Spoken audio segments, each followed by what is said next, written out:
This is Vandana Goswami. I have been teaching English for 20 years.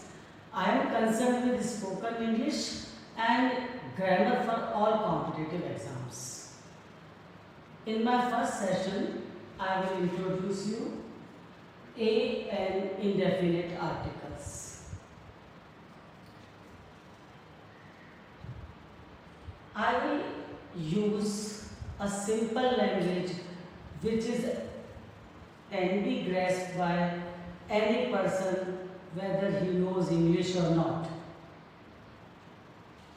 ए और an article का जहाँ तक सवाल है, मैं आपको ये बताती हूँ कि बच्चों को अक्सर शुरुआत में ये बताया जाता है कि ए, ई, आई, ओ, यू के साथ एन आर्टिकल का यूज होता है। पर अगर हम इसको यूं बताएं, क्योंकि कुछ शब्द ऐसे होते हैं जो कि ए ई आई ओ यू से नहीं शुरू होकर के भी उनमें एन आर्टिकल लगता है, तो हमें बच्चों को ये समझाना चाहिए बड़ी ही व्यवहारिक भाषा में। I can speak in English also, but actually I am giving you my points in Hindi so that every layman can learn and understand my rules. हमें बच्चों को यह बताना चाहिए कि जो अंग्रेजी के शब्द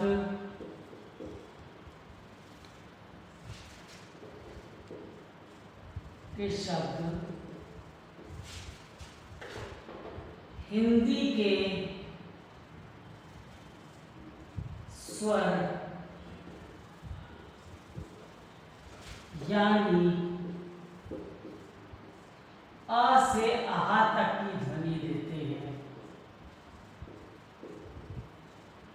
तक की ध्वनि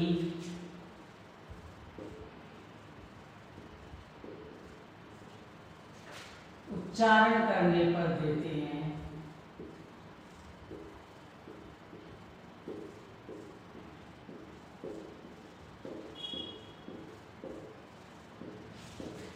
उनमें हम एन आर्टिकल का यूज करते हैं, प्रयोग करते हैं।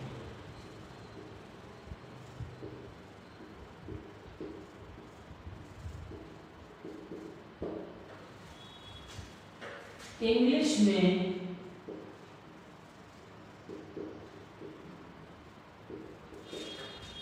ये ही अ से आहा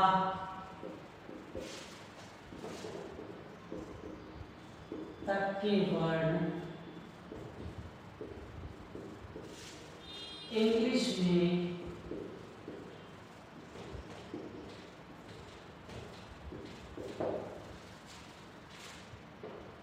as vowel A E I O U कहलाते हैं।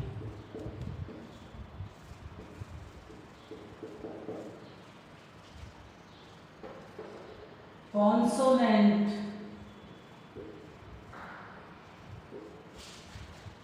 यानी व्यंजन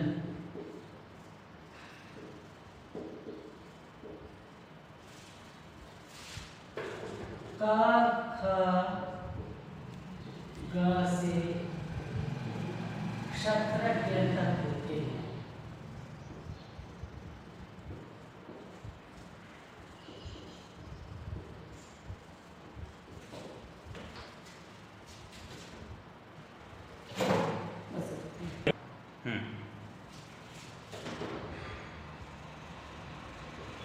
जिन अंग्रेजी के शब्दों को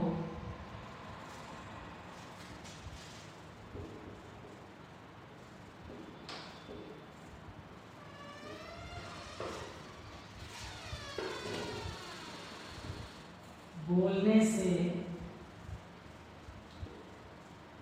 अ से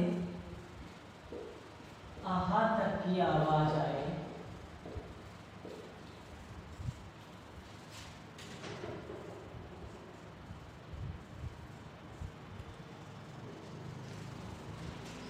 चाहे वे किसी भी कॉन्सोनेंट से शुरू हो।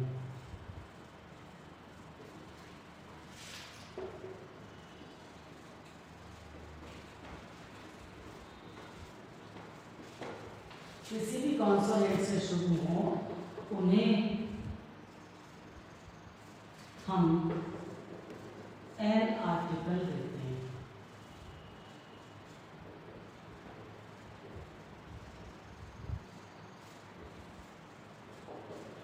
अब मैं आपको इसके कुछ एग्जांपल्स बताऊंगी।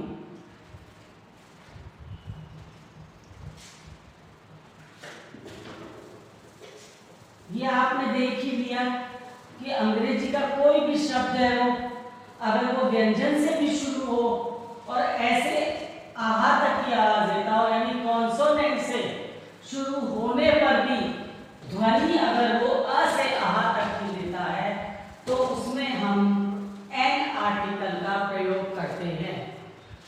एग्जांपल्स मैं आपको दे रही हूं।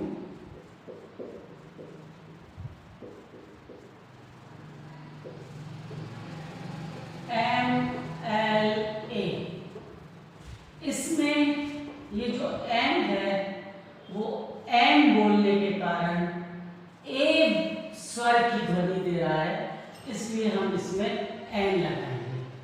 और यदि इसी एमएलए को, ये अभी एब्रिविएशन के रूप में है, यदि इसी एमएलए को हम फुल फॉर्म में मेंबर ऑफ लेजिस्लेटिव असेंबली बोलते हैं,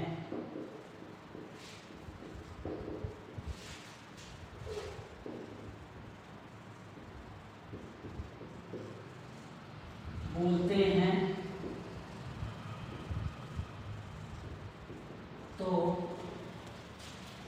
ए आर्टिकल का यूज होगा क्योंकि मेंबर में शुरुआत में म की आवाज आ रही है, यानी व्यंजन की आवाज आ रही है। नंबर 1, नंबर 2, नंबर 3 मैं ले रही हूँ यूरोपियन। यूरोपियन में ये स्टार्ट स्वर से हुआ है, ये शब्द वॉवल से यानी कि AEIOU वॉवल से शुरू हुआ है, परंतु इसमें आवाज बोलने पर यूरोपियन आ रही है, यू। तो यू में या होने के कारण, क्योंकि ये व्यंजन की ध्वनि दे रहा है, हम इसमें ए आर्टिकल का यूज करेंगे। फोर्थ एग्जांपल है हमारा FIR। FIR में क्योंकि F में ए की ध्वनि आ रही है, ए आर ई ऊ ए आई ओ अंग ह के ग्रुप से ये आ रहा है, इसलिए इसमें हम एन आर्टिकल करेंगे। जबकि अगर ये फुल फॉर्म में होता है, ऊपर मैंने एब्रिविएशन में बताया, अगर ये फुल फॉर्म में होता है फर्स्ट इंफॉर्मेशन रिपोर्ट,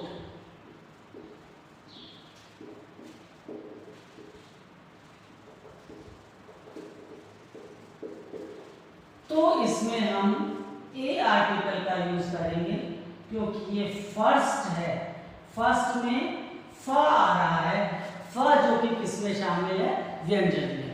बड़ा ही सीधा सा रास्ता है, आप किसी भी अंग्रेजी शब्द को बोलिए और मन में ये सोचिए इसमें किसकी ध्वनि आ रही है।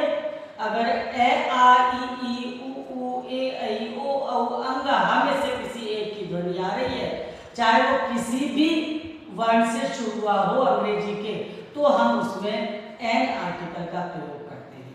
अब मैं आपको एक और एग्जांपल देती हूँ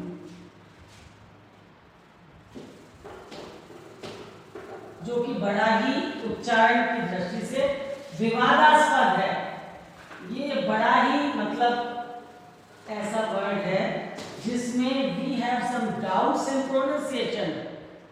Actually, we pronounce the word in another form, whereas the word has different pronunciation in dictionaries. Why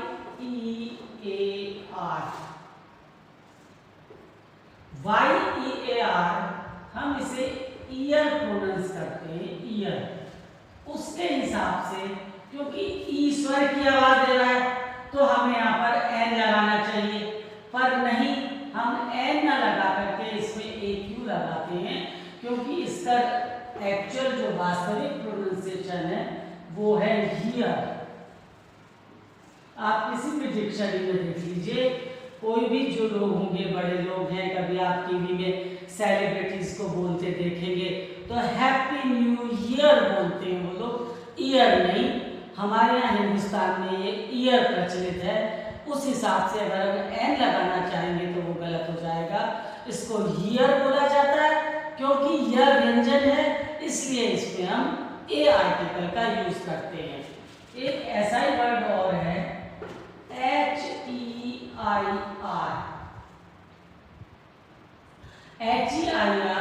इसको हेयर ना बोल करके हम इसको एयर बोलते हैं। इसका जो एक्चुअल प्रोनाउंसिएशन है वो है एयर, जिसका मतलब होता है उत्तराधिकारी। हिंदी में इसे क्या बोलते हैं? उत्तराधिकारी। मेरा हिंदी में ज्यादा जोर दे के बताने का उद्देश्य ये है कि कोई भी जो स्टूडेंट्स इंग्लिश मीडियम नहीं है, डायरेक्ट इंग्लिश को नहीं समझ पाते, वो मेरी भाषा से डायरेक्ट इस आर्टिकल का यूज करना सीखेंगे। हमें आर्टिकल के यूज करने से मतलब है वो हमें प्रॉपर जगह पर यूज करना चाहिए, ठीक है। तो हेयर क्योंकि एयर कहलाता है, इसलिए इसमें एच होते हुए भी हम एन एयर का यूज करेंगे। एयर माने उत्तराधिकारी, इसी का स्त्रीलिंग होता है एयरएस, मतलब स्त्री उत्तराधिकारी।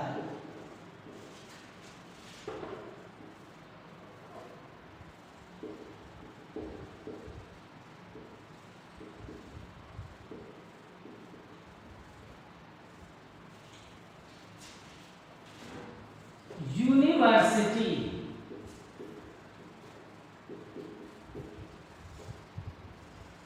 ए आर्टिकल या के कारण, क्योंकि हम इसको यूनिवर्सिटी बोलते हैं। तो अब आप इस बात को अच्छे तरह से समझ गए होंगे कि ए और एन आर्टिकल का यूज करना किस पर निर्भर करता है। जिस भी हम किसी अंग्रेजी के वर्ड को अगर उच्चारण करते हैं, उसके उच्चारण करने पर हिंदी के स्वरों की आवाज आती है तो हम तुरंत उसमें एन आर्टिकल का प्रयोग कर देते हैं। अब बाकी द आर्टिकल के बारे में और ए और an article. Words with mute H, what does it mean? ऐसे शब्द जो कि एच से शुरू हो रहे हैं पर उनमें एच की आवाज नहीं आ रही है। हिंदी के स्वर अ से लेकर आह तक की आवाज आ रही है। जैसे ये HONEST, हॉनेस्ट ना होकर के ऑनेस्ट है, ऑनेस्ट, यानी कि ये हिंदी के स्वर अ की आवाज दे रहा है, इसलिए इसमें एन ऑनेस्ट। आप इसको ले लीजिए, an honest person.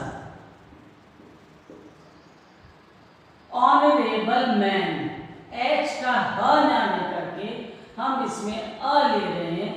Honourable person, honourable man.